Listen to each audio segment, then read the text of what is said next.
दोस्तों, मज़ेदार हिंदी कहानियाँ सबसे पहले देखने के लिए आप मेरे YouTube चैनल को सब्सक्राइब करके बेल आइकन को प्रेस कर लें। तो दोस्तों, आज की कहानी है क्या उस रात जीजा ने साली के साथ किया गलत काम। तो आइए जानते हैं इस कहानी के माध्यम से।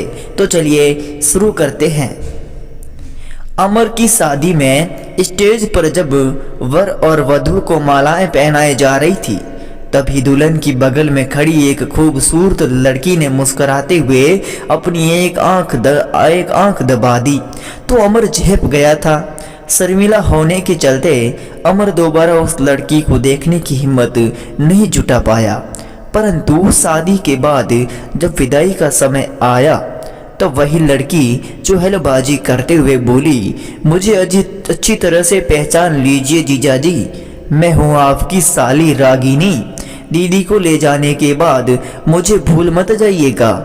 नहीं भूलूंगा रागिनी, भला साली को भी कोई भूल सकता है? अमर ने धीरे से मुस्कुराते हुए कहा। क्यों नहीं, जब घरवाली साथ में हो तो साली को कौन याद करता है? रागिनी ने हंसते हुए कहा। मैं हूं ना तुम्हें याद करने वाला, और फिक्र क्यों करती हो? कहते हुए अमर अपनी बीवी दिव्या के साथ घर से बाहर निकल आया। कुछ दिनों बाद रागिनी अपने पिता के साथ दिव्या से मिलने उसके घर आई और एक हफ्ते के लिए वही रह गई। जब उसके पिता बेटी से मिलने के बाद उसी रात अपने घर वापस आ गए। रागिनी अमर के बर्ताव से काफी खुश थी। वह उससे घुल मिल कर बातें करना चाहती थी, पर संकोची होने के चलते अमर खुलकर उससे बात नहीं कर पाता था। वह केवल मुस्कुराकर ही रह जाता था। तब रागिनी झुंझला कर रह जाती थी। एक दिन दिव्या के कहने पर अमर रागिनी को घुमाने ले गया।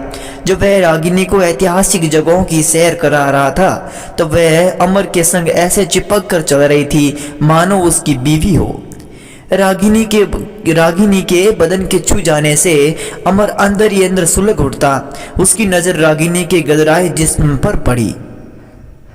अमर को अपनी तरफ घूरता देख रागिनी ने शरारत भरे अंदाज में पूछ ही लिया, क्या देख रहे हो जीजा जी? यह सुनकर थोड़ा झिझकते हुए अमर बोला, तुम्हारे करंट मारने वाले जिस्म को देख रहा हूँ रागिनी, तुम बहुत खूबसूरत हो। सच? तो फिर हासिल क्या नहीं कर लेते? रागिनी मुस्कुराते हुए बोली। क्या? ये तुम क्या कह रही हो? अमर ने हैरानी से पूछा। हाँ, इसमें हर्ज ही क्या है? आखिर साली भी तो आधी घरवाली होती है, उसे भी तो शादी से पहले तजुर्बा होना चाहिए। रागिनी बोली। लेकिन यह तो गलत बात होगी रागिनी, तुम्हारी दीदी के साथ धोखा होगा। नहीं नहीं, मुझे कुछ करने के लिए उकसाओ मत, अमर बोला।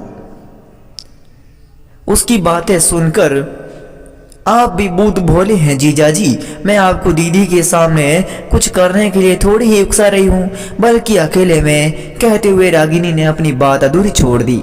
उसकी बातें सुनकर अमर कुछ पलों के लिए सिर उठा, फिर खुद पर काबू पाते हुए वह बोला, तुम तो बड़ी नटखट हो साली साहिबा, किसी का ईमान डेगा ना तो कोई तुमसे सीखे, लेकिन मैं तुम्हारी दीदी के साथ धोखा नहीं कर सकता। अमर की बातें सुनकर रागिनी फिर झुंझला उठी, पर उसने अपनी झुंझलाहट का एहसास नहीं होने दिया, बल्कि मन ही मन कहने लगी, देखती हूँ कब तक तुम मेरे हुस्न के जलवे से बचते हो। मैंने भी तुमको अपनी बाहों में नहीं लिया तो मेरा नाम रागिनी भी नहीं है। घूम फिर कर घर आने के बाद दिव्या ने रागिनी से पूछा, घूम आई रागिनी, कैसा लगा जीजा जी का साथ? ये भी कोई पूछने वाली बात है दीदी, प्यारे प्यारे जीजा जी का साथ हो फिर तो वाह, बड़ा मजा आया। क्यों जीजा जी? खुशी से चहकते हुए रागिनी ने सवाल कर दिया। ये तुम मुझसे बेहतर तुम ही बता सकती हो साली साहिबा, बड़ी मुश्किल से अमर बोला। मुझे तो सचमुच में बड़ा मजा आया जीजा जी। कहते हुए रागिनी ने धीरे से एक आंख दबा दी, जिसे दिव्या ने नहीं देख पाई, पर अमर का दिल धड़क गया। रात के समय अमर और दिव्या अपने कमरे में सो रहे थे। तभी उन्होंने दूसरे कमरे से रागिनी की जोरदार चीख सुनाई थी। वे दोनों दौड़े दौड़े उस कमरे में पहुंचे। रागिनी अपना पेट पकड़कर जोरों से कराह रही थी। अपनी छोटी बहन का यह हाल देख दिव्या घबरा कर पूछने लगी, क्या हुआ रागिनी, बता मेरी बहन। पेट में दर्द हो रहा है दीदी, कराते हुए रागिनी ने बताया। पेट में तेज दर्द है? इतनी रात गई, मैं क्या करूं? आप ही कुछ कीजिए ना, घबराती हुई दिव्या ने अमर से कहा। घबराओ मत, मेरे पास पेट दर्द की दवा है, तुम अलमारी में से जल्दी दवा लेकर आओ, अमर ने दिव्या से कहा। यह सुनकर दिव्या अपने कमरे में दौड़ी दौड़ी गई। जब अमर ने रागिनी से अपनापन दिखाते हुए पूछा, पेट में जोर से दर्द हो रहा है? हाँ जीजा जी, रागिनी बोली। घबराओ मत, दवाई खाते ही ठीक हो जाएगा, थोड़ा हौसला रखो, हिम्मत बांधाते हुए अमर ने कहा। थोड़ी ही देर में दिव्या दवा ले आई और अपने हाथों से रागिनी को खिला दी। फिर भी वह करहा रही थी। चूंकि रात काफी हो गई थी, इसलिए अमर ने दिव्या से कहा कि तुम जाकर सो जाओ, मैं रागिनी की देखभाल करूंगा। पहले तो वह अपनी बहन को छोड़कर जाने के लिए तैयार नहीं हुई, लेकिन अमर के समझाने पर वह सोने के लिए चली गई। काफी देर बाद रागिनी ने करहाना बंद कर दिया, मानो उसे आराम मिल गया हो। तब अमर ने सोचा कि उससे कहकर वह भी अपने कमरे में सोने के लिए चला जाए। अभी वह रागिनी से जाने की इजाजत ले ही रहा था कि उसने अमर के गले में अपनी दोनों बाहें डाल दी और उसे अपने ऊपर खींच लिया। फिर वह ये कहते हुए जोरों से उसे भेजते हुए बोली, इतनी भी जल्दी क्या है जीजा जी, सारी रात तो अपनी ही है, आखिर इसी के लिए तो मैंने पेट दर्द होने का बहाना किया था, ताकि सारी रात तुम मेरे करीब रहो। क्या तुमने मुझे पाने के लिए पेट दर्द का बहाना किया था? बड़े ही शर्म की बात है कि तुमने हम लोगों के साथ छल किया, मुझे तुमसे ऐसी उम्मीद नहीं थी, गुस्से से बिफरते हुए अमर ने कहा और उससे अलग हो गया। तो फिर मुझसे कैसी उम्मीद थी जीजा जी, आप भी बच्चों जैसी बातें कर रहे हो, लेकिन मेरी बेचैनी नहीं समझ रहे हैं।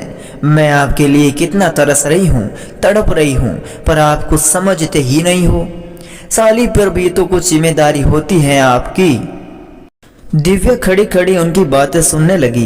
रागिनी उलाहना देते हुए कह रही थी, मुझे खुश करके आप तबाह नहीं बल्कि खुश होंगे जीजा जी, क्यों बेकार में इतना कीमती समय बर्बाद कर रहे हो, मेरे प्यार से मन को क्यों नहीं बुझा देते। मैं आपका यह एहसान जिंदगी भर नहीं भूलूंगी। आइए और मुझे अपनी बाहों में चकर लीजिए, देखिए यहाँ दीदी भी नहीं है, केवल आप, मैं और यह अकेलापन है। जानता हूँ, फिर भी मैं तुम्हारी दीदी के साथ बेवफाई नहीं कर सकता, इसलिए होश में आओ रागिनी, तुम अपने आप को संभालो, क्योंकि हर काम का एक समय होता है, इसलिए अपने इज्जत संभाल कर रखो, जो तुम्हारे होने वाले पति की अमानत है। मैं तुम्हारे पिताजी से कहकर जल्दी ही तुम्हारी शादी करवा दूंगा, समझाते हुए अमर ने कहा। शादी के बारे में जीजा जी बाद में सोचा जाएगा, पहले आप मुझे अपनी बाहों में ले लीजिए, देखती नहीं कि मेरा अंग अंग टूट रहा है, कहते हुए रागिनी एक बार फिर अमर से लिपट गई। अमर ने गुस्से से उसके गाल पर एक जोरदार तमाचा जड़ दिया और बोला, कितने भरोसे से तुम्हारे पिताजी ने तुम्हें हमारे पास छोड़ा है और मैं उनका भरोसा तोड़ दूं? तुम्हारी दीदी भी मुझ पर कितना भरोसा करती है, मैं उसका भी भरोसा तोड़ दूं? नहीं, मैं ऐसा हरगिज नहीं कर सकता। हाँ, तुम्हारे संग हंसी मजाक और छेड़छाड़ कर सकता हूँ, लेकिन यह भी एक हद तक ही है। खैर, रात बहुत हो चुकी है, अब सो जाओ, पर अपने जीजा जी को माफ करना, क्योंकि मैंने तुम पर हाथ उठाया है, रूंधे गले से अमर ने कहा और वहां से जाने लगा।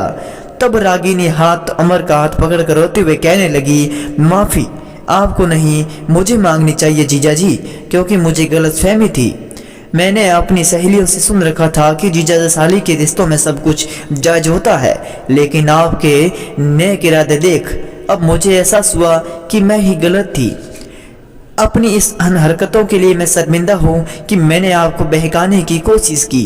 पता नहीं कैसे मैं इतनी बेशर्म हो गई थी। क्या आप अपनी साली को माफ करेंगे? कहकर रागिनी ने अपना सिर झुका लिया। क्यों नहीं, माफ तो अपनों को ही किया जाता है, और फिर तुम तो मेरी साली हो, कहते हुए अमर ने प्यार से उसकी गालों को थपथपा दिया। अमर सोने के लिए रागिनी के कमरे से निकलकर अपने कमरे की ओर चल दिया। उससे पहले ही दिव्या कमरे में पहुंचकर पलंग पर ऐसे सो गई जैसे कुछ जानती ही नहीं हो।